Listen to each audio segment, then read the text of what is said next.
Bonsoir à tous, bonsoir, bienvenue à ce webinaire et merci de vous être connectés. Bienvenue au webinaire qui vise, qui aura pour objectif, et vous poserez toutes les questions que vous le souhaitez, de vous présenter, le sujet des métabolites du pesticide chloridazone, dans la région des Hauts-de-France.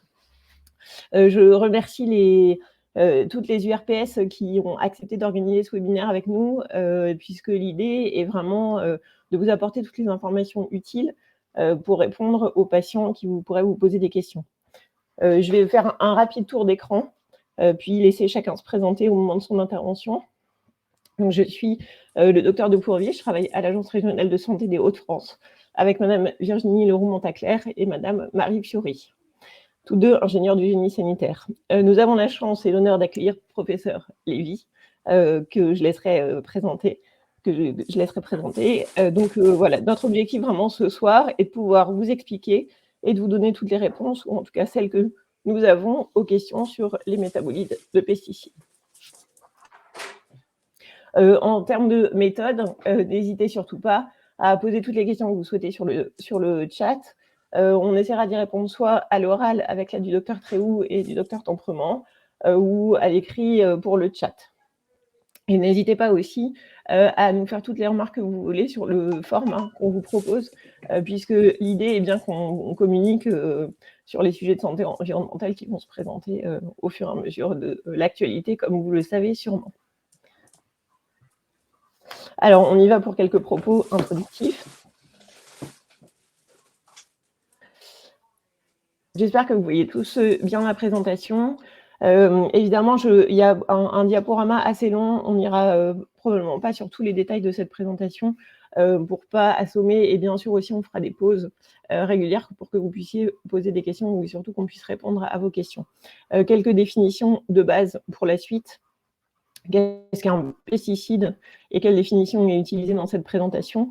Un pesticide, dans cette présentation, est donc une molécule active ou une préparation qui est utilisée pour la prévention, le contrôle ou l'élimination d'organismes indésirables.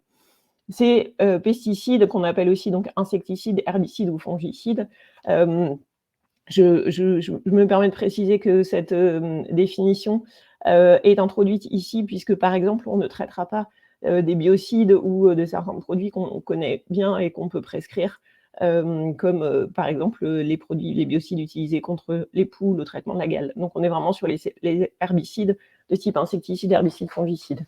Via des phénomènes de ruissellement et d'infiltration dans les sols, ils se répandent dans les ressources nappes souterraines et cours d'eau, et se retrouvent dans l'eau destinée à la consommation humaine, sauf si un traitement spécifique est installé à la sortie du captage, ce qui est aujourd'hui encore assez peu le cas. Vous le voyez sur les cartes qui vous sont présentées, la région Hauts-de-France est encore aujourd'hui une région assez fortement consommatrice de pesticides, avec des ventes qui restent assez élevées malgré un plan national et une application régionale d'un plan qui s'appelle Ecophyto, qui vise à en diminuer fortement la consommation.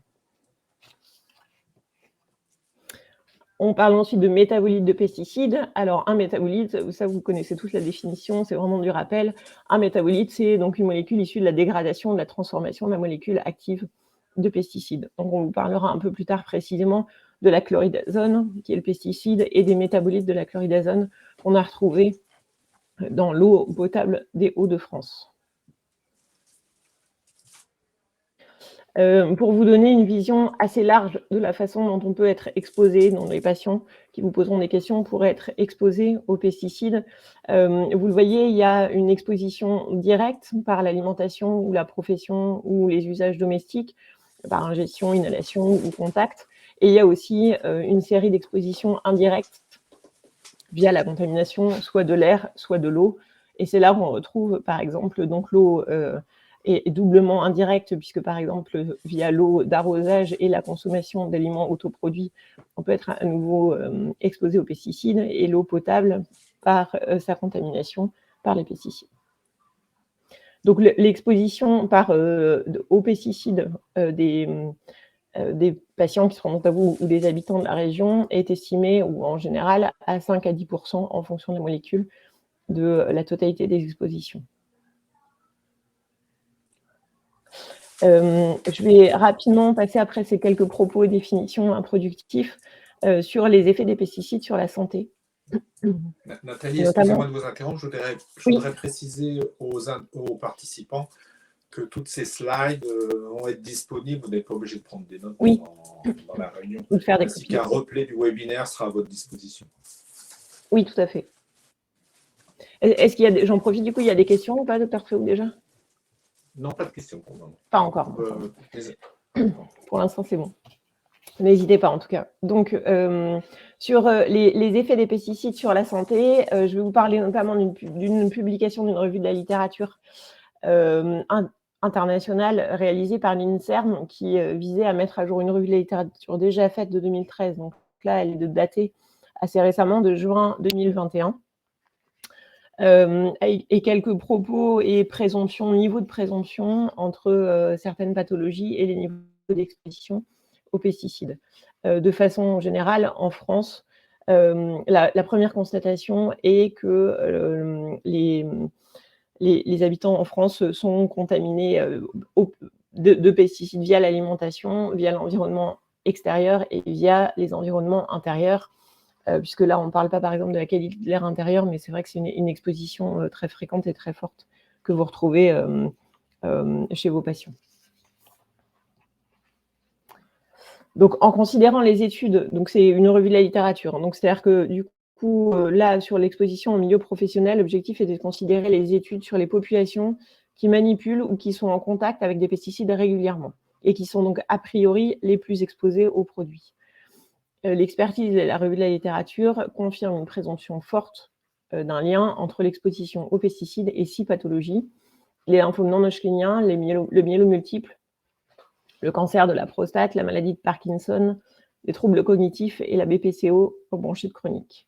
Pour les lymphomes non hodgkiniens, il a été possible de préciser en plus une présomption forte pour certaines substances actives qui sont listées ici, et avec une famille chimique de pesticides qui sont les organophosphorés que vous connaissez. Pour la maladie de Parkinson et les troubles cognitifs, il y a des liens plus forts, de présomption plus forte, avec les insecticides organochlorés et organophosphorés. Encore sur l'exposition au milieu professionnel, une présomption moyenne pour d'autres pathologies ou événements de santé. C'est-à-dire qu'il y a certaines études ont observé des liens, mais pas suffisamment significatifs statistiquement pour qu'on puisse en faire une présomption forte. Donc les troubles anxio-dépressifs, la maladie d'Alzheimer, certains cancers, l'asthme, les sifflements respiratoires ou des pathologies thyroïdiennes. S'agissant des études épidémiologiques sur l'exposition pendant la grossesse ou pendant l'enfance, c'est notamment les études épidémiologiques sur les cancers de l'enfant qui permettent de conclure donc à une présomption forte d'un lien entre l'exposition aux pesticides de la mère pendant la grossesse ou chez le petit enfant et le risque de certains cancers, en particulier leucémie et tumeurs du système nerveux central. Et également, donc, l'étude a pu préciser des liens de présomption forte avec certains types de pesticides. Donc là, vous le voyez, les organophosphorés et les capacités motrices cognitives et les pyréthrinoïdes et l'augmentation des troubles du comportement tels que l'anxiété. Les pyréthrinoïdes, c'est, je vous en parlais un petit peu tout à l'heure, hein, mais c'est en partie les produits qui sont utilisés pour éliminer les poux, les puces, les tiques, les rampants, etc. Donc c'est des produits qu'on connaît plutôt bien. S'agissant de l'exposition des riverains des zones agricoles, donc ce sont les populations riveraines qui sont considérées comme étant concernées par une dérive des produits étendue sur les terrains agricoles. Là-dessus, il y a quelques observations qui ont été faites, mais avec assez peu de significativité. L'étude a enfin permis juste de faire un focus, et je m'en arrêterai presque là, sur quelques pesticides, dont le glyphosate, pour montrer une présomption moyenne d'un lien avec un risque accru de lymphome non hodgkinien et d'autres sur-risques, comme par exemple la leucémie ou le myélome multiple.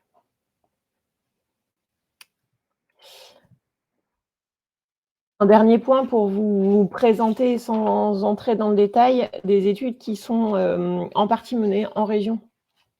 Donc ça nous semblait important. je continue le temps que la diapo charge.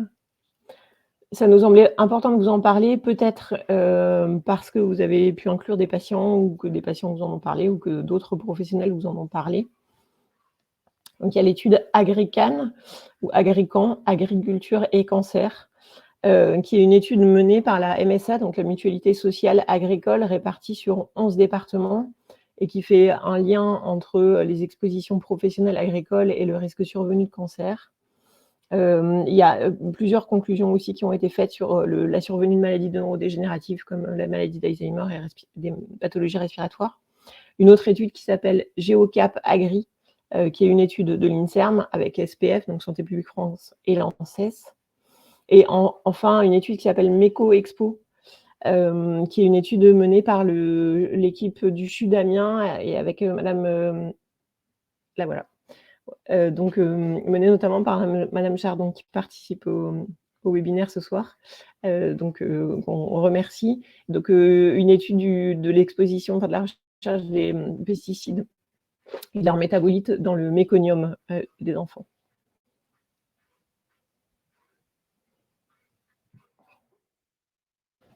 Voilà, je m'arrête là sans aller trop dans le détail puisque vous aurez les diapos et puis l'idée c'était de vous donner quelques éléments introductifs.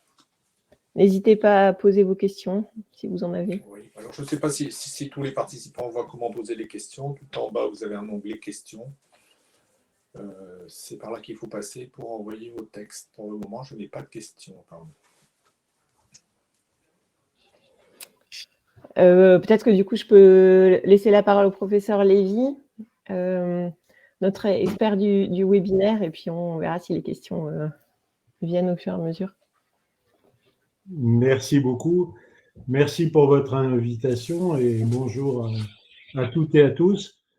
Moi, je suis professeur émérite de l'université qui s'appelle maintenant Paris-Saclay. Je suis pharmacien de formation et j'enseignais la santé publique et la santé environnementale. Et j'ai co-créé un premier master sur les relations entre santé et environnement. Et mon laboratoire était spécialisé dans les problèmes de pollution de l'environnement par les perturbateurs endocriniens. Et puis sinon, je suis membre de l'Académie de médecine, l'Académie de pharmacie, l'Académie des technologies. Donc, ce qu'on vient de voir là, jusqu'à maintenant, en fait, il faut vraiment prendre le recul pour se dire, mais c'est tout à fait évident. C'est-à-dire qu'après la guerre, les chimistes ont développé toute une série de molécules extrêmement dangereuses à des fins militaires. Et puis, une fois que la paix est arrivée, on s'est dit, mais tiens, pourquoi on n'utiliserait pas tout ça pour se débarrasser des nuisibles? Et donc, la chimie a inventé toute une série de produits extrêmement toxiques qui ont rendu de grands services à l'agriculture pour faire de la production agricole. Et tout le monde était ravi. Parce que d'abord, on ne savait pas les analyser et on avait une toxicologie qui était une toxicologie, je dirais, un peu rudimentaire, quoi. On calculait des doses mortelles à 50% sur des rats, puis ça s'arrêtait là. Sauf qu'à partir des années 80-90, la toxicologie a commencé à faire des progrès. On a commencé à s'inquiéter un peu plus des faibles doses. Et en parallèle, la chimie analytique a fait aussi des progrès absolument considérables dans les 15 dernières années, ce qui fait qu'aujourd'hui, on est capable d'analyser quelques nanogrammes, 10-9 grammes d'une molécule au milieu d'une eau d'égout complètement chargée en polluants. Donc, on est capable d'aller tracer des traces absolument infimes de tas de choses. Et donc, évidemment, comme on se met à trouver tout, et qu'en parallèle, la toxicologie commence à s'apercevoir qu'il y a des effets et des effets à très faible dose, et qu'en plus on a des mélanges en présence dans l'environnement, ben, tout ça a fait basculer l'ensemble de la perception générale sur le fait que les pesticides, c'était quand même un vrai problème. Et donc, ce qu'on vient de voir sur l'épidémiologie montre que de la belle époque des années 70, de la grande croissance, et on fait une grande production agricole, et tout le monde est content parce qu'on a des belles pommes bien jaunes, sans taches et tout le reste, et la vie était belle. Petit à petit, on a commencé à s'apercevoir, notamment depuis les années 90, que les perturbateurs endocriniens, ça agissait à très faible dose, que certains pesticides étaient perturbateurs endocriniens, ce qu'on ne cherchait absolument pas avant. Donc, on bascule, alors il ne faut pas non plus basculer dans une paranoïa totale, mais il faut bien se dire qu'on est quand même dans un système un peu fou dans lequel on jette chaque année des milliers de tonnes de produits toxiques dans l'environnement qui évidemment, inévitablement se retrouvent dans les eaux, mais aussi sur les résidus de ce qu'on mange, et que tout cet ensemble-là, eh ben, on a inévitablement des effets biologiques qui doivent apparaître quelque part. Et c'est là où l'épidémiologie va devoir faire des progrès considérables pour révéler tout ça. Alors, du coup, qu'est-ce qui se passe quand on a besoin de gérer le problème? Parce que ben, ces pesticides se retrouvent dans l'environnement, et une fois qu'ils arrivent dans l'environnement, ben, ils se dégradent sous l'action de la lumière, par hydrolyse, par métabolisme bactérien, et produisent toute une série de métabolites. Donc tout le monde se fichait éperdument, parce que personne ne les recherchait, personne ne se préoccupait de ça, puis quand on avait des méthodes d'analyse, on n'arrivait pas forcément à les trouver.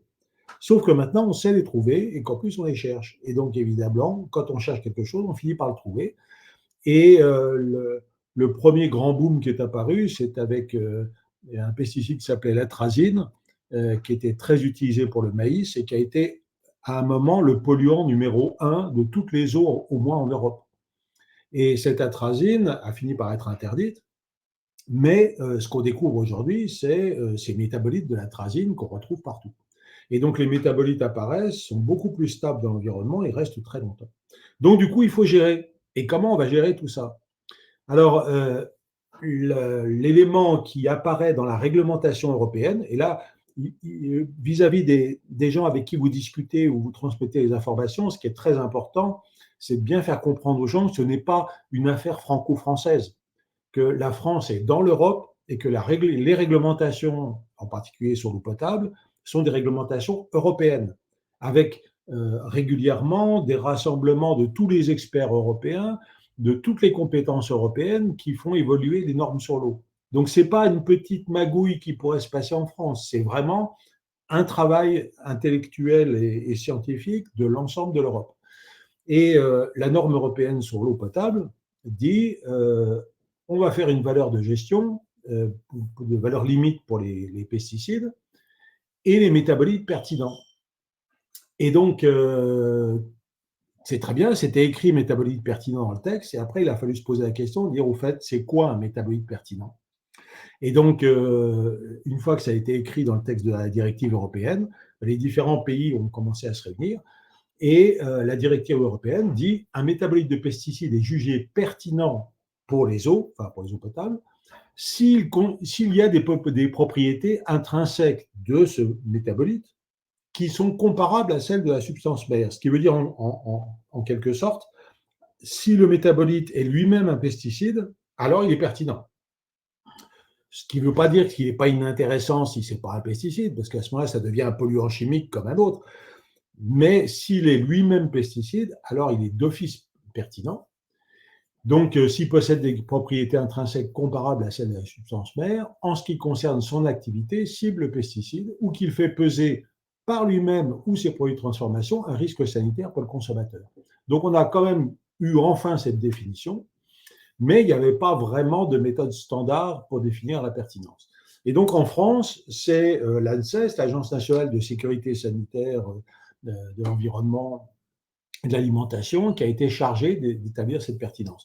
Et donc, l'ANSES fonctionne avec des comités d'experts qui réunissent des experts extérieurs qui sont tous dans un système où ils doivent déclarer tous leurs conflits d'intérêts, etc. Donc, c'est extrêmement objectif, pertinent, et c'est de l'expertise collective.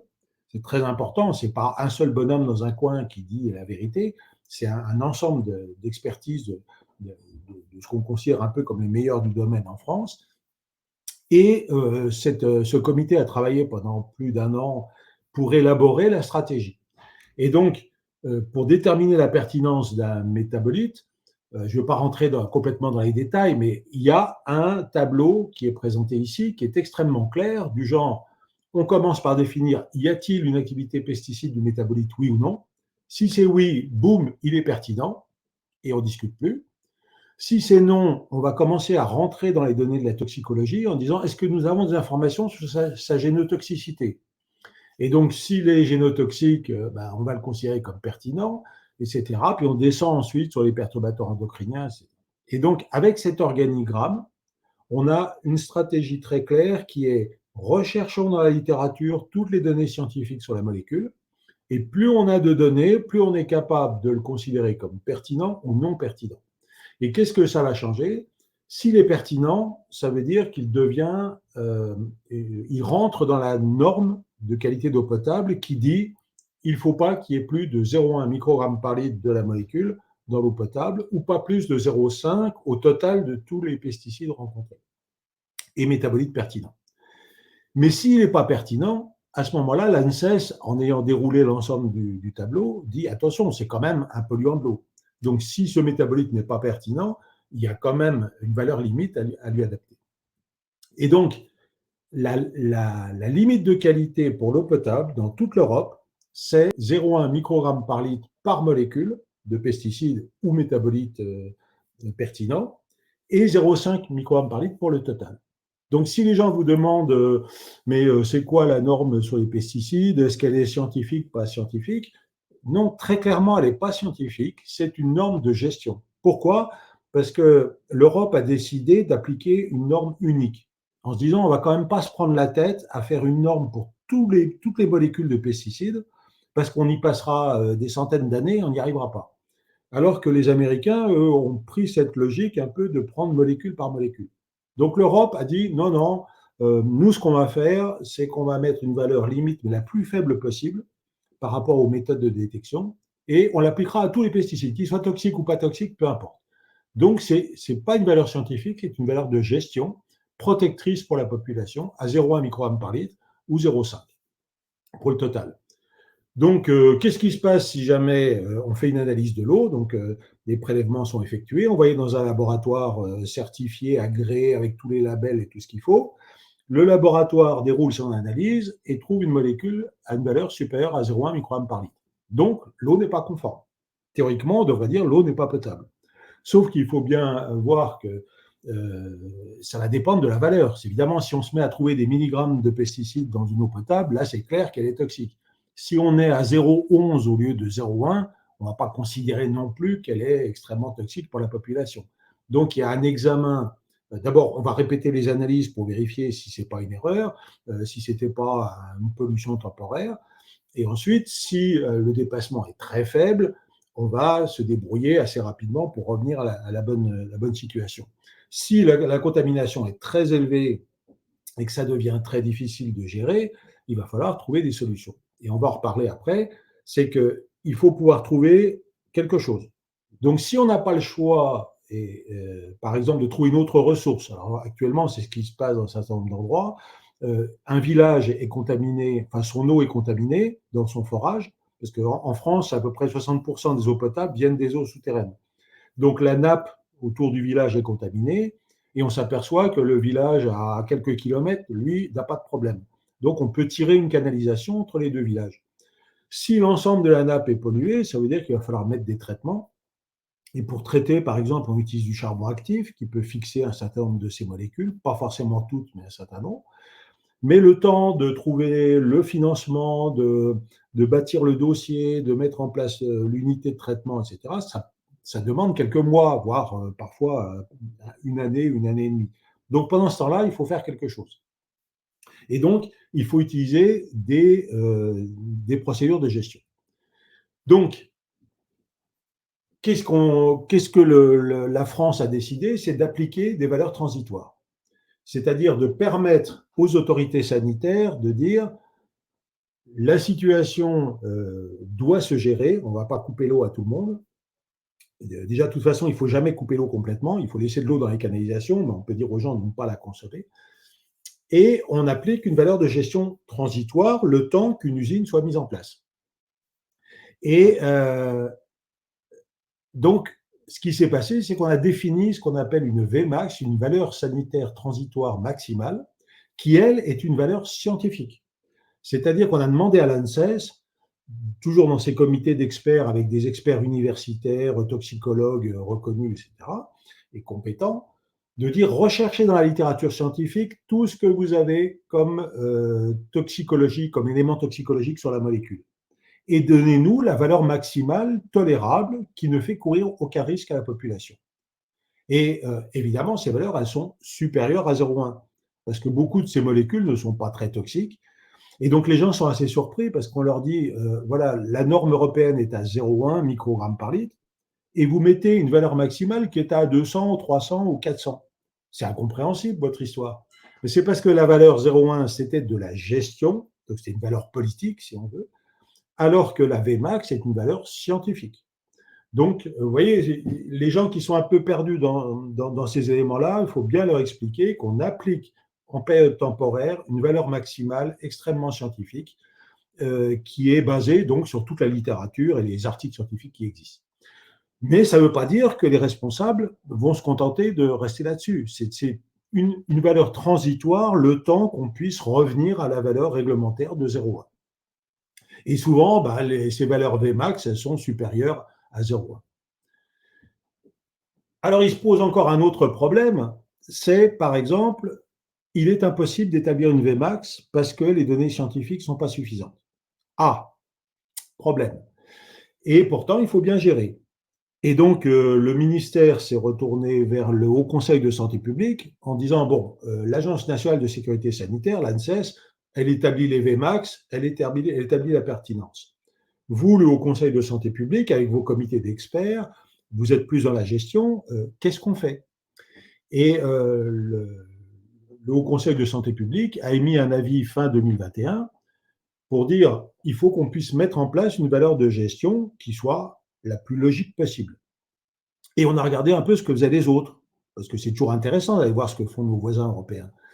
Et on s'est aperçu que les Allemands avaient un truc très bien fait, qui est en fait l'élaboration d'une valeur limite qui est basée sur ce qu'on appelle un seuil de préoccupation toxicologique. Donc, je ne vais pas rentrer dans les détails parce qu'on n'a pas le temps, mais c'est un calcul qui a été fait sur quelque chose comme 900 molécules différentes en prenant les données de toxicologie et en se disant, si j'extrapole toutes ces valeurs-là, quelle est la valeur la plus faible qui puisse protéger la population quand on n'a aucun élément toxicologique? Donc là, on est vraiment dans l'inconnu. On nous dit, il y a la molécule tartempion dans l'eau. On regarde dans la littérature scientifique, il n'y a rien.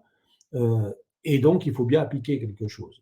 Et ce tableau que je ne redétaille pas, qui est en petit sur l'écran, permet de déterminer, de fixer plusieurs valeurs de gestion sur la molécule, de manière à pouvoir protéger la population suffisamment avec un espace de sécurité suffisant, le temps, bien entendu, de mettre en œuvre tout ce qu'il faut pour revenir, soit pour obtenir une Vmax, parce que si on a le temps d'obtenir une Vmax, très bien, ça veut dire qu'on a obtenu des données toxicologiques, donc tout va bien, soit on a mis en place un traitement qui ramène aux 0,1 microgrammes par litre, et comme ça, il n'y a pas de problème.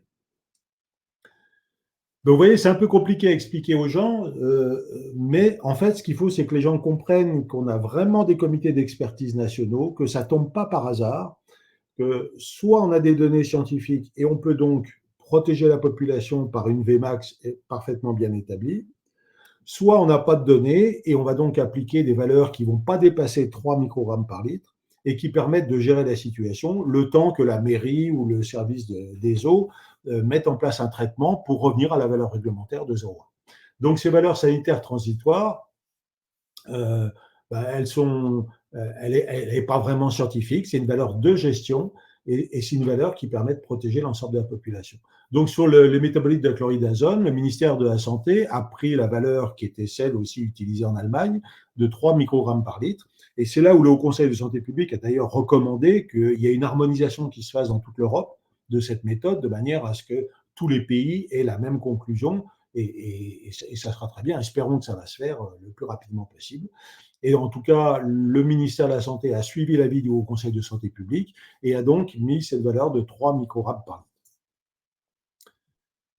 litre. Donc voilà le résumé de l'ensemble du problème. Soit on fait une analyse donc, de l'échantillon d'eau avec des prélèvements représentatifs envoyés dans un laboratoire agréé. C'est inférieur à la limite de détection, pas de problème. Ou alors, on est inférieur à 0,1, pas de problème. Dès qu'on commence à dépasser 0,1, on va donc immédiatement regarder la situation, bien sûr répéter les prélèvements pour vérifier s'il n'y a pas d'erreur. Et derrière, si ça se confirme et qu'on a une vraie situation, soit la valeur, il existe une Vmax à l'ANSES et donc on fait référence à cette Vmax, soit il n'y a pas de Vmax et à partir de là, on prend le schéma logique qui a été établi en Allemagne quand même sur une base toxicologique, mais qui n'est pas d'un niveau scientifique aussi sophistiqué que les Vmax, et on va donner une dérogation sous réserve d'un dossier qui est déposé en préfecture. Enfin, la directive européenne prévoit une dérogation maximum de 3 ans pour permettre le plus vite possible aux autorités de mettre en place tous les traitements nécessaires pour revenir à la norme de 0,1. Et si on dépasse vraiment la Vmax, à partir de là, on avertit les populations, on leur distribue l'eau en bouteille et on leur dit de ne pas consommer d'eau, de ne pas laver les légumes, enfin de ne pas faire à manger avec cette eau, tant qu'on n'est pas revenu à une situation acceptable.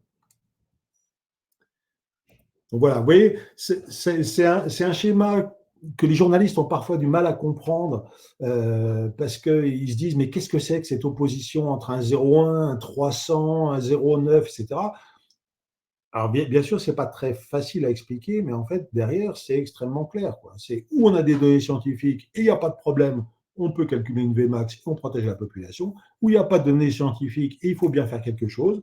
Et donc, par précaution et prévention, eh bien, en fait, on va appliquer une valeur suffisamment basse dont on reconnaît dans l'ensemble des éléments de compétences européens que ça protège la population, à condition que le plus vite possible, les autorités gestionnaires de l'eau fassent tout ce qu'il faut pour revenir au 0,1. Voilà, résumé un peu quelque chose d'un peu compliqué, mais qui s'est vraiment très accéléré depuis 2 ans, 2 ans et demi. Il faut bien voir que tout ça est arrivé d'urgence parce qu'en Europe, on ne cherchait pas ces métabolites avant.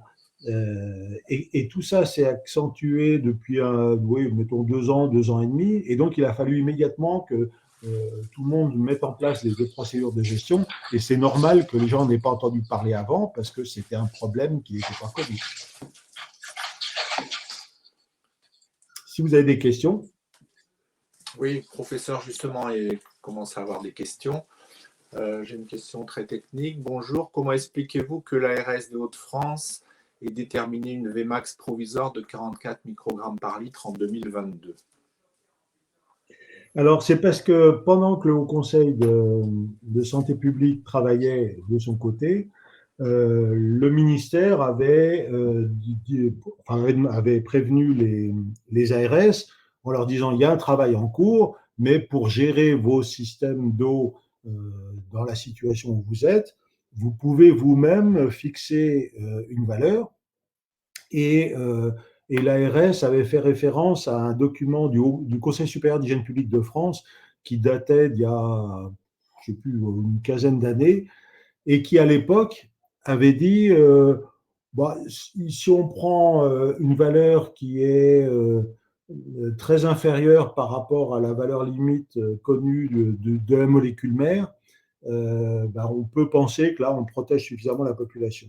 Et donc, c'est ce qui a été appliqué temporairement en attendant le retour du Haut Conseil de santé publique, c'est de dire il faut bien qu'on se fixe une valeur quelque part. Et donc, on prend la valeur de la Vmax de la molécule mère, on la divise par un facteur X, je ne me souviens plus exactement de combien, et on arrive donc à cette valeur-là. Et ensuite, dès que le Haut Conseil a rendu son avis, le ministère a pris ses conclusions, a adopté les conclusions du Haut Conseil, et à partir de là, c'est la valeur de 0,3 qui a été appliquée. De 3. Mais en fait, il faut bien raisonner que tout ça se passait de manière assez urgente, assez rapide. Et on voudrait tous que ça soit beaucoup plus rapide, mais le temps de réunir les experts, le temps d'examiner les dossiers, le temps de demander à nos amis européens ce qu'ils font chez eux, donc il faut des retours, ça prend quand même quelques mois tout ça. Et donc il faut être capable de gérer le plus vite possible et le mieux possible et le plus intelligemment possible, sans couper l'eau à tout le monde bêtement en disant écoutez, débrouillez-vous avec vos eaux en bouteille. Il faut réussir à trouver ça, à trouver la meilleure solution de gestion le plus rapidement possible. Mais les ARS avaient la possibilité de faire comme elles le voulaient de manière indépendante, ce qui a pu amener le fait que pour un même produit, il pouvait y avoir des valeurs différentes d'une ARS à l'autre. Oui, une autre question, professeur. Quelles sont les molécules utilisées pour traiter le blé et les pommes de terre, culture très répandue dans les Hauts-de-France? Retrouve-t-on ces molécules à des niveaux significatifs par rapport aux autres pesticides, métabolites compris? Alors là, je suis désolé, mais alors, là, je ne connais pas du tout les produits utilisés en agriculture. Là, c'est pas du tout mon domaine, hein. Alors du coup, peut-être que je peux préciser un petit peu les choses. Donc Virginie Leroux-Montaclair, je suis sous-directrice santé environnementale à l'ARS Hauts-de-France. Ça permet à la fois de répondre par oral à la question aussi qui a été posée dans le chat. Donc c'est l'ARS qui est en charge d'organiser le contrôle sanitaire des eaux destinées à la consommation humaine. Ce contrôle sanitaire nous est réglementé avec des règles très précises en termes de fréquence, en termes de paramètres à rechercher dans la réglementation. Nous avons à plus de 800 paramètres qui sont recherchés sur certains prélèvements. Concernant les pesticides et les métabolites de pesticides, c'est la seule liste qui est laissée à l'appréciation de chaque ARS en fonction des pratiques culturales de la région. Donc, nous avons des collaborations, notamment avec nos collègues de la DRAF, mais aussi d'autres institutions comme les agences de l'eau, qui nous permettent de récupérer les informations sur les produits qui sont utilisés dans la région et donc d'aller rechercher les molécules les plus pertinentes au regard des pratiques culturales et des pratiques d'épandage sur nos parcelles. Et donc, en Hauts-de-France, on a une liste très élargie de 500 molécules à peu près, pesticides et métabolites compris. On est la première région en termes de recherche de nombre de molécules parce qu'on est aussi une région avec une culture très intensive et aussi très variée, avec de la polyculture. Voilà. Donc après, vous donner les molécules exactes, je ne pourrais le faire, mais on a énormément de molécules qui sont utilisées et forcément, une molécule pouvant donner plusieurs métabolites, énormément de molécules recherchées en tout. Oui, c'est un point important, c'est-à-dire que partout en France, les types de molécules utilisées sont assez variables et donc là aussi, il y a une stratégie élaborée au niveau national qui consiste à ne pas imposer à toutes les ARS d'analyser les mêmes molécules, parce que c'est absurde. Il faut s'adapter au type de molécules utilisées localement. Et les laboratoires d'analyse, c'est pareil, s'adaptent. Mais aujourd'hui, un laboratoire est capable, sur un échantillon, d'analyser 200 ou 300 molécules différentes, alors qu'il y a encore une vingtaine d'années, ils en analysaient une quinzaine ou une vingtaine. Oui, en fait, professeur, il n'y avait pas de pesticides dans l'eau parce qu'on ne la dosait pas, quoi, en fait, c'est tout. On va dire ça. Si, on cherchait les pesticides. En fait, depuis les années 70, en fait, dans les années 70, on a commencé à avoir dans les laboratoires des chromatographes en phase gazeuse. Donc, ça a été une révolution analytique parce qu'on a commencé à pouvoir doser les pesticides.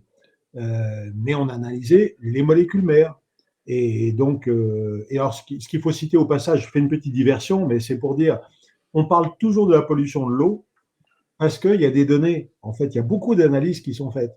Et les gens focalisent là-dessus en disant, mais c'est affreux, il y a plein de pesticides dans l'eau, alors qu'on vous a dit tout à l'heure que les apports étaient pour la population de 10% par l'eau, les 90% du reste venant de l'alimentation. Mais quelqu'un qui veut savoir combien il y a de pesticides dans son eau, il doit voir l'analyse en mairie et il a les informations. S'il veut savoir combien il y a de pesticides dans les carottes, les salades de son marché, il n'a aucune information. Donc, il ne faut pas que vos patients ou vos clients pensent que c'est l'eau qui est la seule source de pollution terrible. Et donc, on a fait ces développements analytiques et on a analysé les molécules mères. Et en fait, l'arrivée de la spectrométrie de masse couplée à la chromatographie a permis de commencer à approcher des molécules plus polaires, c'est-à-dire des molécules beaucoup plus solubles dans l'eau et qui étaient plus difficilement analysables. Et il a fallu aussi qu'il y ait un certain nombre d'initiatives de chercheurs, ça monte toujours un peu de la base, des chercheurs qui ont dit, mais au fait, est-ce qu'il n'y aurait pas un certain nombre de métabolites présents dans l'eau? Et ça a commencé avec l'atrazine, où vraiment, là, on s'est mis à en trouver beaucoup. Et du coup, on s'est dit, il faudrait peut-être chercher pour les autres. Et donc, on a étendu notre capacité analytique des pesticides en plus aux métabolites de pesticides. Très bien. J'ai une Et autre on ne les cherche pas dans les aliments. Oui, tout à fait. J'ai une autre question qui est technique et peut-être qu'on va y répondre par la suite. Quel est le seuil admis pour un suivi renforcé et quelles sont les mesures sanitaires prises dans ce cas? Donc, Oui, c'est peut-être par la développé. suite, je crois. C'est développé dans la suite. On répondra à la question par la suite. Alors.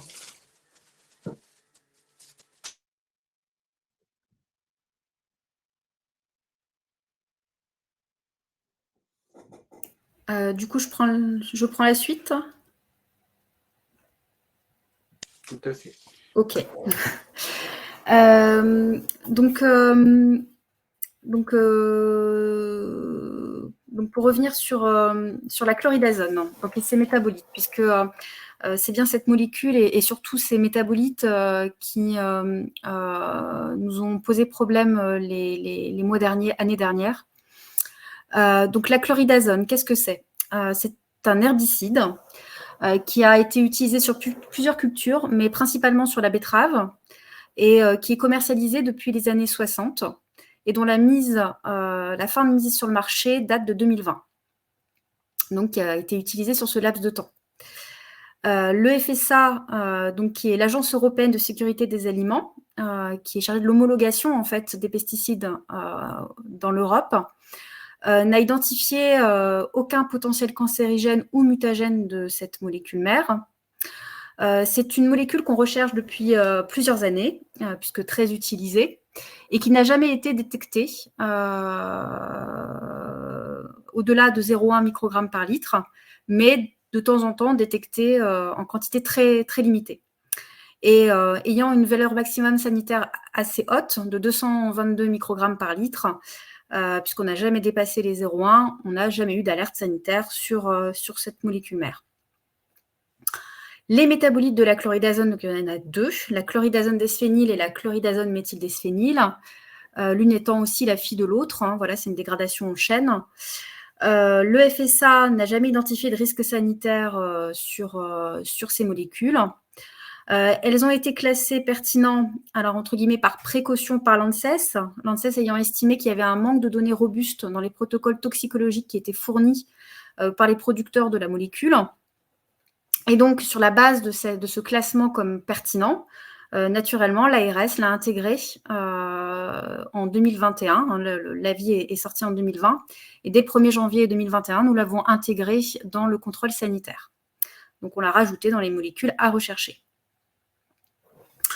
Malgré le fait qu'il n'y avait pas effectivement de valeur maximale sanitaire qui était établie sur cette molécule.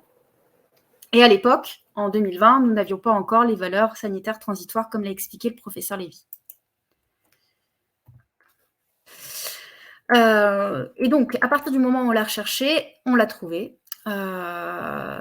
Et assez rapidement, on a eu un certain nombre, ou un nombre certain, de non-conformité, c'est-à-dire de dépassement de la limite qualité de 0,1 microgramme par litre, avec plus de 60%, 70% presque 70% des unités de distribution. Alors, c'est un terme un peu barbare, mais dans l'organisation générale de la distribution de l'eau, une unité de distribution est considérée comme un ensemble de réseaux où la qualité de l'eau est homogène. C'est-à-dire où l'eau vient d'un forage ou d'un mélange de forages. Et donc, c'est l'eau qu'on va retrouver au robinet. Donc, dès qu'on a commencé à voir ces dépassements, on a, de façon assez réactive, mis en place un programme de surveillance renforcée pour capitaliser de la donnée sur ces dépassements, avec une recherche tous les 3 mois, alors que sur certains points, on peut être amené à avoir une fréquence de recherche tous les 5 ans, par exemple. Donc, on a condensé, on va dire, le contrôle sanitaire et on a fait en sorte d'avoir sur la totalité, sur une année pleine, la totalité des unités de distribution d'investigés. Cette première phase exploratoire nous a permis aussi de mettre en évidence certaines anomalies, notamment des variations assez importantes de la concentration dans le temps, c'est-à-dire entre 2 prélèvements, au même endroit, on pouvait avoir des fluctuations importantes de cette concentration avec des dépassements de 0,1 ou inférieurs à 0,1. Des variations aussi de concentration mesurées de façon simultanée en différents points du réseau, entre par exemple la ressource, là où on va puiser l'eau, et l'après-traitement, ou même jusqu'au robinet du consommateur, sans vraiment de raison explicative, c'est-à-dire qu'il n'y avait pas de mélange d'eau en fait entre ces différents points. On était censé avoir la même qualité d'eau. Et donc parmi les explications, il y a notamment une marge d'erreur liée à l'incertitude avec laquelle nous rendait le laboratoire des analyses. Parce que, comme le disait le professeur Lévy, on a fait de grands progrès en termes analytiques. On est capable de détecter beaucoup de choses, mais rendre avec une forte précision la quantification des molécules, c'est des fois très compliqué. Les méthodes peuvent être difficiles à caler. Et donc, notre laboratoire nous rendait des résultats d'analyse avec des fois 60% d'incertitude. Et on suspecte aussi peut-être des dégradations par le chlore, puisque le principal traitement qu'on va retrouver en région, c'est le chlore. La chloration est une obligation réglementaire et une sécurité aussi Vigipirate. Et donc, le chlore peut rentrer en action avec ces métabolites. Donc, en juin 2022, est sortie l'instruction de la DGS qui a fixé, suite à l'avis du Haut Conseil de santé publique, une valeur sanitaire de 3 microgrammes pour chaque métabolite de la chloridazone, dans l'attente que la l'ANSES soit en mesure d'établir une Vmax. Donc, en raison de ces variations, ces fortes variations dont je vous ai fait part, nous avons décidé de mettre en place un suivi resserré de la qualité de l'eau, avec une analyse tous les 15 jours au robinet du consommateur pendant 3 mois pour 105 communes de la région, où nous avions rencontré en 2021 et 2022 des concentrations les plus importantes, c'est-à-dire en moyenne supérieure à 3. Ça concernait 45 communes, et aussi comprises entre 2 et 3. Et là, ça concernait 60 communes. Pourquoi entre 2 et 3 ? Puisque les valeurs qui étaient rendues par le laboratoire avaient une incertitude de 60%, ça pouvait être 60% moins ou 60% plus. Et donc, on a estimé que les supérieurs à 2 pouvaient finalement être supérieurs à 3 et qu'il nous fallait avoir beaucoup plus de données pour pouvoir calculer des moyennes et savoir si en concentration moyenne, on était ou pas supérieur à 3. Donc là, vous avez la carte des suivis des communes qui étaient suivies en suivi resserré. Donc les supérieurs à 3 qui sont en orange et entre 2 et 3 qui sont en jaune. Le suivi resserré se finalise pour les supérieurs à 2, enfin entre 2 et 3, et sont finalisés depuis plus de 2 mois pour les supérieurs à 3. Donc, suite au suivi resserré sur les 45 communes qui étaient jusqu'alors supérieures à 3 en moyenne, on a pu observer pour un bon nombre d'entre elles une diminution des taux de métabolites dans l'eau distribuée pendant le suivi resserré, avec des concentrations qui sont devenues inférieures à 3, et pour lesquelles on n'a pas été dans l'obligation de poser une restriction de la consommation d'huile de robinet, mais qui sont suivies de près tout de même pour continuer en fait les efforts pour abaisser la concentration en métabolites et revenir à la conformité. Pour certaines d'entre elles, il y a eu une mise en œuvre d'une solution technique pendant les 3 mois de cette surveillance resserrée, notamment des interconnexions, c'est-à-dire un mélange avec une autre unité de distribution alimentée par un captage non pollué ou moins pollué. Il y a eu également des apports au niveau des châteaux d'eau, d'une eau d'une meilleure qualité venant d'une autre ressource. Alors là, c'est assez complexe parce que ça nécessite pas mal d'aller-retour de camions. Mais certaines personnes responsables de la distribution et exploitants ont préféré cette solution que d'avoir des restrictions au robinet. Et tout ça a permis également une diminution des concentrations et de revenir inférieur à 3 microgrammes par litre. Et là non plus, il n'y a pas eu de restriction. Et au final, 3 communes n'ont pas trouvé de solution et ont continué à se retrouver supérieurs à 3. Donc 2 communes dans l'Aisne, Le Tuel, où on a 161 habitants qui sont alimentés, avec une concentration moyenne de 3,48 microgrammes par litre. Merlieu et Fouquerolles, avec 262 habitants, presque 7 microgrammes par litre. Et dans l'Oise, Mont-l'Évêque, avec un peu plus de 400 habitants et plus de 7 microgrammes par litre. Donc, ces collectivités sont bien entendu suivies par l'ARS, les préfectures, sous-préfectures et tous les partenaires qui peuvent les accompagner à la fois sur des recherches techniques et financières pour, à court et moyen terme, retrouver une conformité. Et donc, le suivi des métabolites se poursuit sur les 60 communes. Entre 2 et 3, il se finalise là actuellement. Et donc, on pourrait avoir encore 1 ou 2 communes qui seraient concernées par des restrictions. Alors, en quoi consistent les restrictions de consommation d'eau du robinet ? Là, vous avez une petite infographie qui accompagne les restrictions pour aider les consommateurs à s'y retrouver. Ce qu'ils ne peuvent pas faire avec l'eau du robinet, c'est boire l'eau au robinet en tant que telle, préparer les repas et les boissons, donc café, thé compris, les soupes forcément. On ne peut pas non plus cuire ses pâtes ou cuire des légumes dans de l'eau. Se laver les dents. Par contre, on peut continuer à utiliser l'eau du robinet pour la toilette, pour laver le linge, pour laver la vaisselle, laver les sols, tout ce qui est hygiène des locaux, laver les fruits et les légumes, on peut aussi le faire, ou les arroser dans le jardin, et bien entendu l'utiliser dans les WC.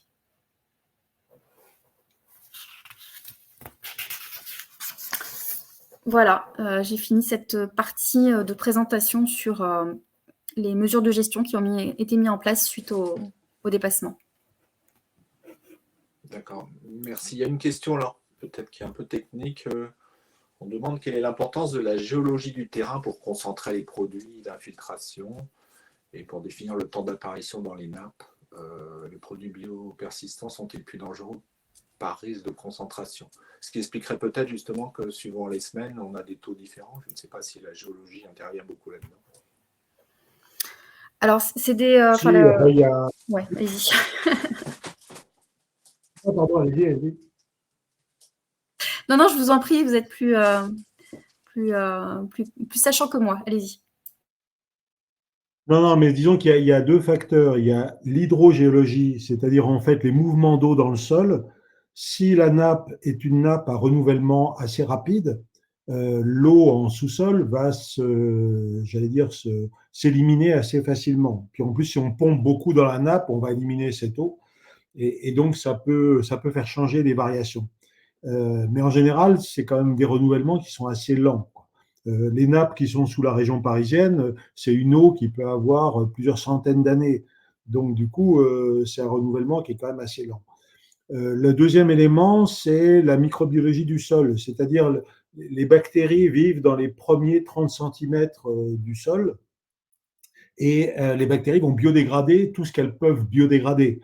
Donc, quand la molécule est relativement biodégradable, elle ne franchira pas cette barrière et donc l'eau de la nappe en dessous sera protégée. Si la molécule est très stable et très peu biodégradable, alors à ce moment-là, elle va pénétrer plus facilement. Et puis, il y a un troisième élément, c'est les métabolites sont en général des molécules qui sont plus polaires, c'est-à-dire plus solubles dans l'eau. Ce qui fait qu'en fait, elles passent plus facilement, elles sont emportées par la pluie plus facilement vers les eaux souterraines. Donc, c'est un ensemble de phénomènes qui va dépendre de la structure chimique de la molécule, biodégradable, pas biodégradable, Alors évidemment, c'est sûr que les fabricants de pesticides ont plutôt inventé des molécules qui n'étaient pas trop biodégradables parce qu'il faut elles aient le temps d'agir. Donc, on a demandé aux chimistes de faire des trucs relativement stables et après, il ne faut pas s'étonner si on les retrouve dans l'environnement. Et donc, il va y avoir la chimie de la molécule, il va y avoir évidemment les quantités, parce que si on en met toutes les semaines, c'est sûr que c'est une catastrophe. Si on en met une fois par an, la quantité sera moindre. Ensuite, il y a l'activité microbienne du sol. Donc, en été, il fait plus chaud, donc les bactéries sont plus actives. En hiver, ça va être plus froid. Donc, les bactéries sont moins biodégradantes. Et puis après, il y a tous les phénomènes de mouvement d'eau hydraulique entre la surface et les eaux souterraines. Donc, c'est cette combinaison, tout cet ensemble-là, qui fait qu'on peut avoir des comportements différents d'une nappe à une autre, d'un village ou d'une région à l'autre.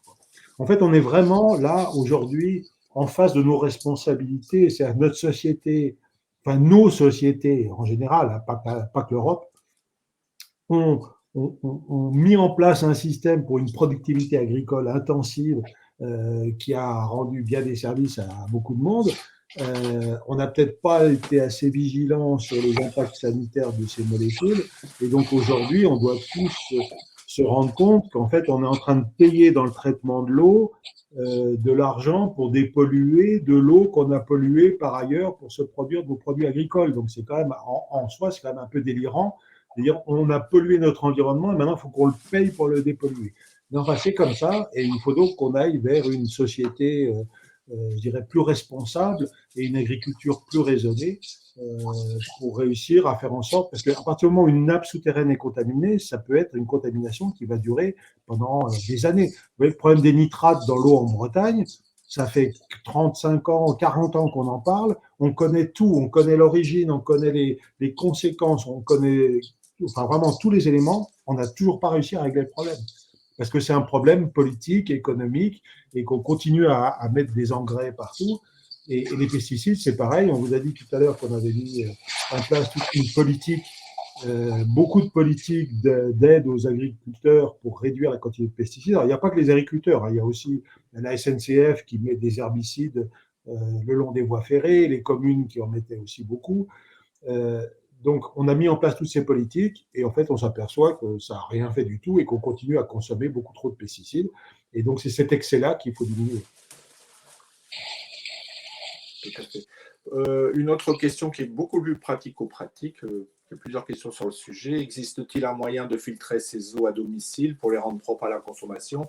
Et une autre question précise justement la filtration par les Brita, par exemple, les filtres. Est-elle nécessaire ou est-ce qu'elle est suffisante ou est-ce qu'elle peut agir par rapport à tout ça?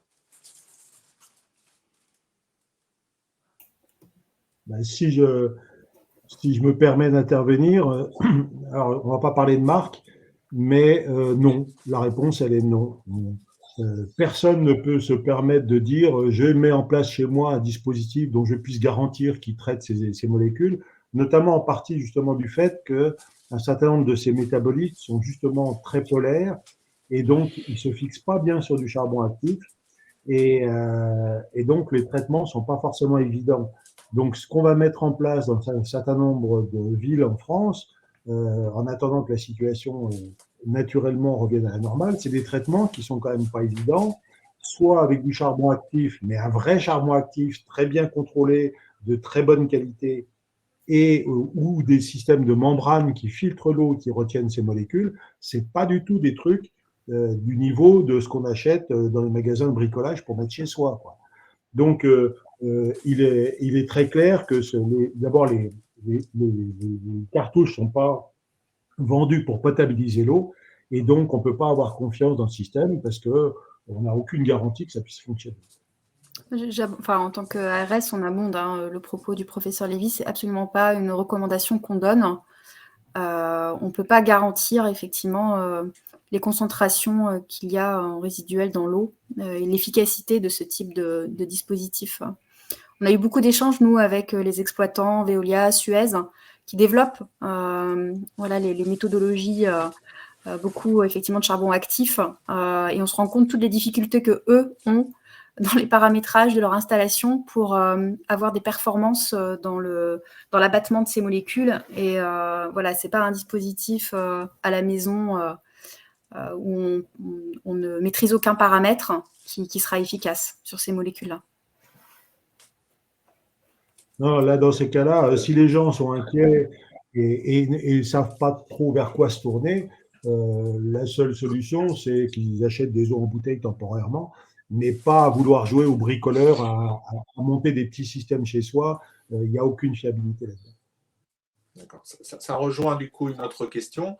Est-il encore possible de dire aux jeunes mamans de préparer les biberons avec l'eau du robinet? Je veux dire, peut-être dans ces zones qu'on a signalées, mais peut-être en général, la question.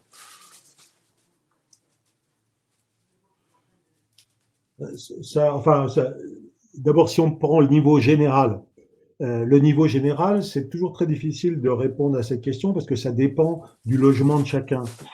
Si par exemple, les gens habitent dans un immeuble où il y a des canalisations en plomb qui datent d'il y a très longtemps, avec des bricolages qui ont été faits dessus, c'est vrai que pour le nourrisson, c'est quand même préférable de prendre de l'eau en bouteille, quoi, au moins pendant les 6 premiers mois, 6-10 premiers mois. Mais ça, on ne peut pas le savoir, a priori. Donc, on ne peut pas dire aux gens,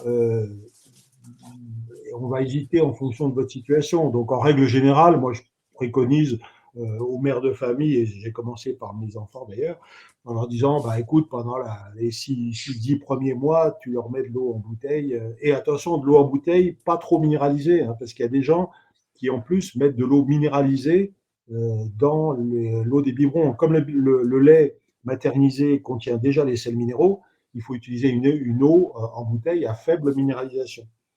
Et donc ça, c'est une précaution générale qu'il est bon de diffuser, mais pas après garder ça pendant des années.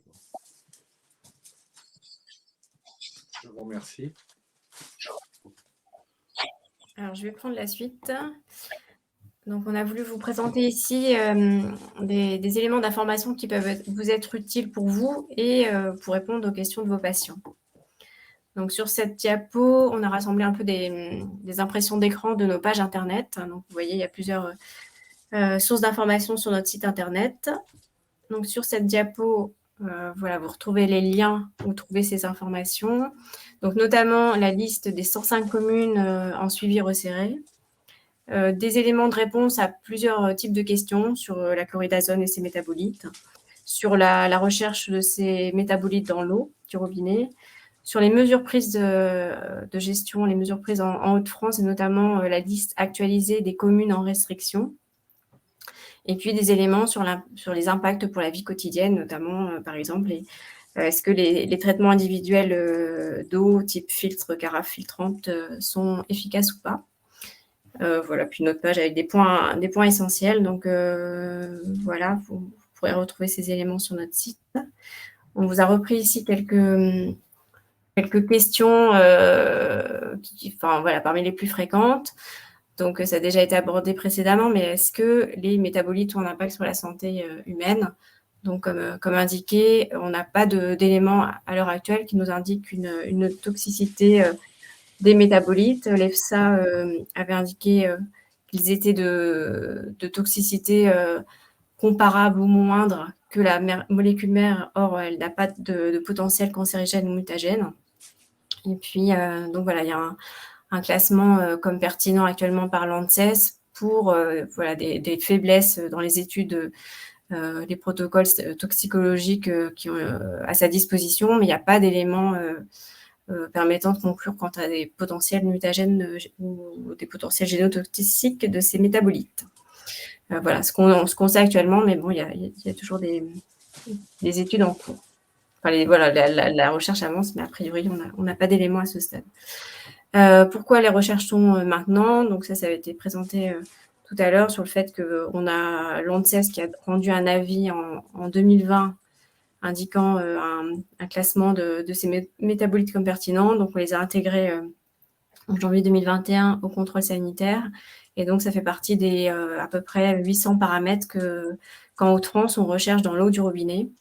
Donc, on recherche sur 6000 points de prélèvement répartis sur toute la région. Alors, il y a des robinets de consommateurs, des captages d'eau potable. Et tout ça, ça fait plus de 20 000 prélèvements et analyses chaque année qui sont réalisés par l'ARS, par des laboratoires agréés que l'ARS mandate. Autre élément de réponse, comment il prend en compte l'effet cocktail quand qu'on est exposé à plusieurs molécules. Donc, à l'heure actuelle, on n'a pas de valeur sanitaire maximale pour un groupe de molécules. On a des valeurs à chaque fois individuelles. Et donc, la réglementation, en attendant d'avoir de telles valeurs, la réglementation demande de respecter une limite de qualité, donc pas une valeur sanitaire, mais voilà, un seuil pour chercher le plus bas niveau de présence des molécules dans l'eau, un seuil à respecter de 0,5 microgrammes par litre pour la somme des pesticides et métabolites pertinents. Donc, c'est une deuxième limite de qualité. Autre question qu'on peut vous poser, depuis combien de temps boit-on de l'eau contenant ces métabolites? Donc, c'est difficile de répondre à cette question parce que ça a été dit précédemment, il y a des temps de transfert différents suivant le contexte hydrogéologique. Et donc, voilà, ça va être variable d'un secteur à l'autre. Et puis, par ailleurs, voilà, on sait que la chloridazone a été autorisée en France depuis le début des années 60. On n'a pas de données de l'époque, mais a priori, elle a été utilisée assez tôt en Haute-France, comme on est une région avec d'importantes cultures betteravières. Voilà, mais donc on suppose que ça fait plusieurs années qu'on est exposé via l'eau du robinet à ces métabolites, mais on n'a pas plus de précision. Alors, quelques éléments sur les situations de restriction de la consommation d'eau du robinet. Donc, quand une restriction a été dictée sur une commune, est-ce qu'elle concerne tous les habitants ou uniquement des populations fragiles? Donc, les restrictions d'eau du robinet, quand c'est pour cause de pesticides ou métabolites, concernent tous les habitants de la commune, quel que soit l'âge. Est-ce que les traitements individuels type carafe filtrante permettent d'éliminer les métabolites? Donc, ça a été dit précédemment, non. D'ailleurs, je vous informe d'un avis de l'ANSES de 2016 sur les carafes filtrantes et voilà, qui indique qu'elles ont surtout un intérêt pour enlever le goût de chlore, voilà, pour des paramètres organoleptiques, mais pas pour traiter l'eau. Est-ce que bouillir l'eau, faire bouillir l'eau permet de réduire la présence des métabolites? Alors, en l'état actuel des connaissances, on n'a pas d'éléments là-dessus. Et pourquoi peut-on continuer à laver les fruits et légumes avec l'eau du robinet? Eh bien, parce qu'en fait, quand on fait on rince les légumes ou les fruits, le temps de contact avec l'eau va être très, très rapide et on va avoir des résidus chimiques négligeables, alors que quand on cuit pendant plusieurs minutes des aliments, l'eau et ces éléments vont pénétrer dans l'aliment, dans les fruits et légumes et donc potentiellement les contaminer. Voilà, donc pour finir, une diapo qui vous indique où trouver... Oui. Voilà, une diapo pour... Excusez-moi, allez-y, j'ai une question à poser. Mais après. Ok. Donc, les données sur la qualité de l'eau sont publiques et disponibles. Donc, il y a plusieurs sites où vous pouvez les retrouver. Par ailleurs, chaque mairie doit afficher les derniers résultats d'analyse sur sa commune. Donc, vous pouvez trouver les bulletins sanitaires pour votre commune en mairie. Vous pouvez aussi les demander auprès de la personne du responsable de la distribution d'eau. Et enfin, chaque année, avec la facture d'eau, il y a un recto verso réalisé par l'ARS qui est une synthèse de la qualité de l'eau sur l'année précédente pour votre unité de distribution d'eau. Voilà pour ma partie. Après, c'est une petite partie de synthèse. Oui, alors, je voudrais reposer des questions parce qu'on revient beaucoup sur l'eau en bouteille, du coup. Ce qui paraît logique. L'eau en bouteille est-elle sans pesticides? L'eau en bouteille est-elle aussi contrôlée que les eaux du robinet? Voilà, c'est des questions qui effectivement reviennent sur le plan pratico-pratique. Est-ce que vraiment il y a une grande différence? Alors, ce qu'il faut savoir dans l'eau en bouteille, c'est qu'il y a plusieurs types d'eau en bouteille. En fait, les gens, quand ils vont acheter de l'eau en bouteille, ils disent « je vais acheter de l'eau minérale ». Or, en fait, dans la réglementation européenne, vous avez deux types d'eau en bouteille. Il y a les eaux minérales naturelles. En gros, c'est les eaux traditionnelles qui étaient les eaux des cures thermales autrefois, les grandes marques Contrex, Evian, etc. Donc les gens étaient malades, ils partaient en cure. Quand ils revenaient de leur cure, ils allaient acheter leur eau dans la pharmacie d'à côté. Ils cachaient la bouteille pour ne pas montrer aux voisins qu'ils étaient malades, d'ailleurs. Et vous voyez le changement d'état d'esprit. Aujourd'hui, c'est vendu en grande surface. Autrefois, c'était les pharmaciens qui les vendaient en cachette pour pas que les gens disent à leurs voisins qu'ils étaient malades. Bon, ça, c'était les eaux minérales naturelles. Et dans les eaux minérales naturelles, il y a des très minéralisées, des peu minéralisées. Et sinon, toutes les autres eaux en bouteille sont des eaux de source.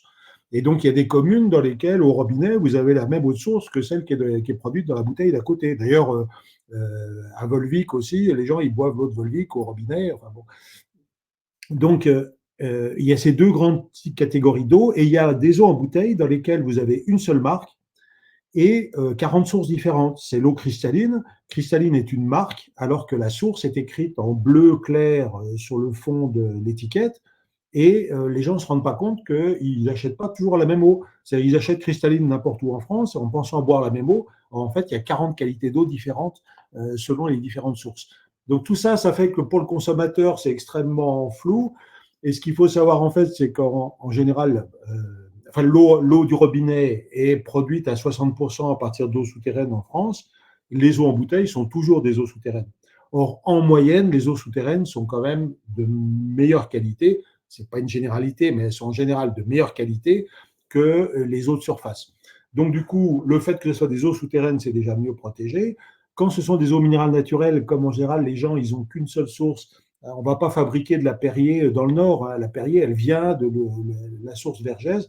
Donc, les producteurs font extrêmement attention, achètent des terrains autour pour être sûr qu'il n'y ait pas de pollution qui vienne perturber leur eau. Donc, l'eau est en général de très bonne qualité. Après, les eaux de source, ça peut être un peu variable. Il y a quelquefois des soucis. On a pu voir des soucis microbiologiques dans la production de certaines eaux potables, de certaines eaux en bouteille. Mais en général, en moyenne, l'eau est quand même de bonne qualité. Donc, c'est pareil au niveau des eaux du robinet. On ne peut pas généraliser sur l'eau du robinet avec un grand L apostrophe. Vous avez d'une commune à l'autre des eaux qui peuvent être de qualité très différentes. Dans des grandes villes, vous pouvez avoir, par exemple, à Bordeaux, il y a 40 sources différentes qui alimentent la ville. À Paris, il y a des sources qui viennent de différents endroits. Donc, il ne faut jamais généraliser sur l'eau du robinet ou l'eau en bouteille. Il faut individualiser les choses et ça devient beaucoup plus clair. Une autre question, indépendamment des zones qu'on a définies, où que je sois en France, aussi bien en vacances, je peux, par l'intermédiaire d'un affichage en mairie, savoir quelle est la qualité de l'eau, mais est-ce qu'il y a un site internet, quelque chose qui permet de répertorier toutes les eaux françaises ? C'était sur le diaporama qu'a présenté Marie. Hein, elle est encore à l'écran, la diapo Ah bah, c'est celle-là, ouais, c'est ça. Sur le site www.eaupotable.santé.gouv.fr, vous allez rentrer sur une carte, vous devez cliquer sur la région et ensuite rentrer le nom de la commune et vous aurez les résultats, les différents résultats d'analyse. Vous pouvez, je ne sais pas jusqu'à combien de prélèvements on peut revenir, mais on a un historique de prélèvements. Oui, je crois que dans les grandes villes aussi, c'est par quartier. En fait, c'est par unité de distribution. Et effectivement, souvent, les grandes villes, il y a plusieurs unités de distribution. Tout à fait. En fait, quand on part en vacances, il y a deux trucs intéressants à regarder si on veut se renseigner un peu. C'est évidemment ce site-là pour l'eau potable. Et vous avez aussi les données des baignades. C'est pas inintéressant quelquefois de savoir l'état de la plage dans laquelle on va se baigner. Malheureusement, on ne peut pas taper l'état des carottes ou des salades ou des coquillages de la région où on est. C'est plus difficile d'avoir l'information. Vous voyez, l'ensemble des informations qu'on vous transmet là, ce n'est pas pour vous dire tout va bien, tout est parfait, vous pouvez dormir tranquille, la vie est belle. Hein. C'est vraiment vous expliquer que on a en France des compétences de très haut niveau dans le domaine. On a un double contrôle des eaux potables entre le contrôle sanitaire et le contrôle fait par le producteur lui-même. Globalement, à 90-95%, il n'y a pas de problème, mais il peut y avoir des problèmes localement. Et là, on découvre des nouveaux problèmes qui sont bien sûr au niveau européen. Donc, on a vraiment une situation grave qui est celle de la pollution chimique de l'environnement qui est une catastrophe, parce que là, on parle de pesticides, mais derrière, vous avez les plastifiants, qui est une catastrophe, vous avez les retardateurs de flammes, enfin, vous avez une multitude de molécules qui contaminent l'environnement. Donc la situation, elle est grave en termes de pollution chimique de tout notre environnement. Mais d'un autre côté, là où il faut se rassurer quand même, c'est de voir qu'au moins pour le domaine de l'eau, on a un contrôle et une surveillance extrêmement forte et que derrière, les procédures de gestion, on les met en œuvre le mieux possible et le plus vite possible en fonction des données scientifiques dont on dispose. Après, si le maire de la commune fait rien, ne bouge pas, malgré les avis de la préfecture et tout le reste, c'est là aussi un moment où les habitants doivent aller voir le maire en lui disant ça suffit comme ça, maintenant il faut bouger. Ou changer de maire. Tout à fait. De la même façon, je voudrais rebondir, vous aviez dit tout à l'heure que le problème, c'était peut-être aussi pas tel pesticide plus que tel autre, mais c'était les cocktails qu'on invente en mélangeant tout, bien entendu. On parle des perturbateurs endocriniens, notamment favorisés par les plastiques. Là, il y a une question par rapport à ça, les phtalates, les perturbateurs endocriniens. Est-ce que le fait qu'une bouteille soit en plastique ne contribue pas aussi à aggraver le problème? Est-ce qu'on sait, en fait, oui, c'est un peu comme les mélanges de médicaments. On sait que tel médicament est toxique, mais le mélange lui-même, est-ce que on n'en sait rien, je pense. Non, là, la toxicologie des mélanges, c'est vraiment quelque chose d'extrêmement compliqué. En plus, on est dans des très faibles doses. Vous voyez, là, on parle de quelques microgrammes par litre. Donc, c'est des concentrations très faibles. Mais les perturbateurs endocriniens sont actifs à plusieurs nanogrammes par litre. Donc, on est encore 1000 fois plus faible. Donc, ça veut dire que cette toxicologie des faibles doses, elle n'est pas insignifiante. Et évidemment, dans ce qu'on appelle le budget espace-temps, c'est-à-dire en gros nos 24 heures de la journée dans les différents lieux où on vit, quand on dort dans notre chambre, quand on est dans notre salon, quand on est dans les transports, quand on est au travail, on respire et on est exposé, on mange et on boit, on est exposé à des dangers chimiques, biologiques et physiques. Et c'est ce qui fait qu'on développe quelque chose qui s'appelle l'exposome, qui essaie de mesurer toutes les expositions qu'on reçoit en essayant de trouver la relation avec les pathologies qui peuvent se développer. Donc là, on est vraiment dans le domaine de la recherche scientifique très complexe et qui est en développement. Mais quelqu'un qui nous dit quel est l'effet toxique d'un mélange de 15 pesticides, on est incapable d'y répondre, sauf si les pesticides ont tous la même cible. Par exemple, les perturbateurs endocriniens qui agissent tous sur le récepteur aux estrogènes, là, on peut considérer que c'est additif. Et donc, on peut dire, par exemple, si on a 10 molécules qui agissent sur le récepteur, on peut multiplier le résultat par 10. Mais si c'est des molécules qui ont des effets complètement divers, ça devient extrêmement compliqué. Et donc, c'est ce qui fait que cette pollution chimique générale autour de nous, c'est vraiment un problème gravissime. Enfin, on parle beaucoup du bouleversement climatique parce que c'est quelque chose de mondial, qui n'a pas de frontières, qui touche tout le monde, etc.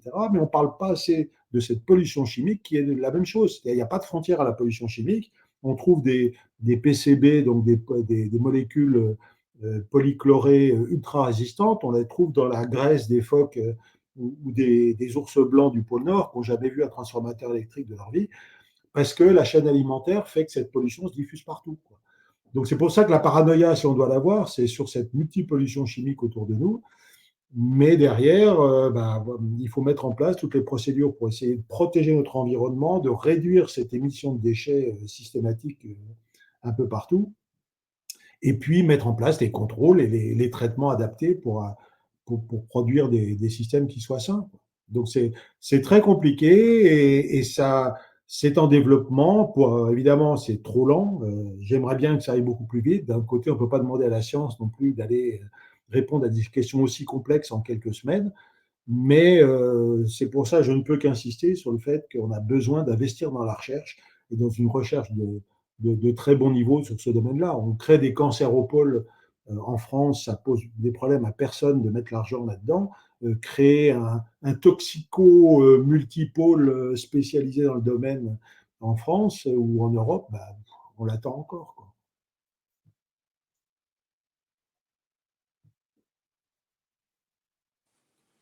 Très bien, je n'ai plus d'autres questions sur le chat. Je crois que c'est Nathalie. Donc, vous voyez, la conclusion, une des conclusions, c'est grosse préoccupation liée à tous ces polluants chimiques.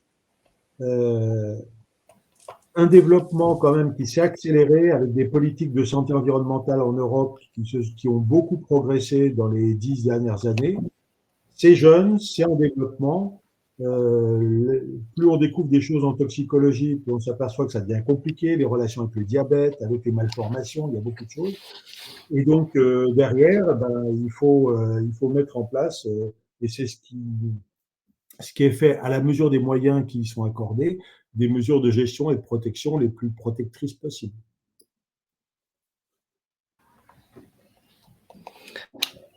Oui, effectivement, pour compléter votre conclusion, professeur Lavie, je me permets, notre souhait et notre ambition était de pouvoir vous apporter toutes les réponses très concrètes, mais aussi étayées. Vous l'avez vu sur le sujet là, des métabolites de pesticides, en particulier de la chloridazone. Ce qu'on souhaiterait aussi, c'est pouvoir multiplier ces webinaires sous le format qui vous conviendra le mieux pour que on puisse vous apporter toutes les informations qu'on a et toutes les actions aussi qu'on pourrait mener ensemble sur la santé environnementale. On en a parlé, mais on a beaucoup de choses à faire et beaucoup de projets sur lesquels on voudrait pouvoir travailler avec vous. Donc, je remercie les URPS pour l'organisation du webinaire de ce soir. Je remercie également le professeur Lévy et les équipes pour la préparation.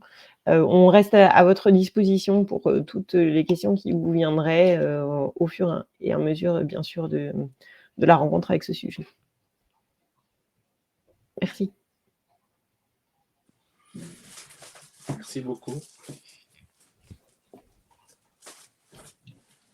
À bientôt.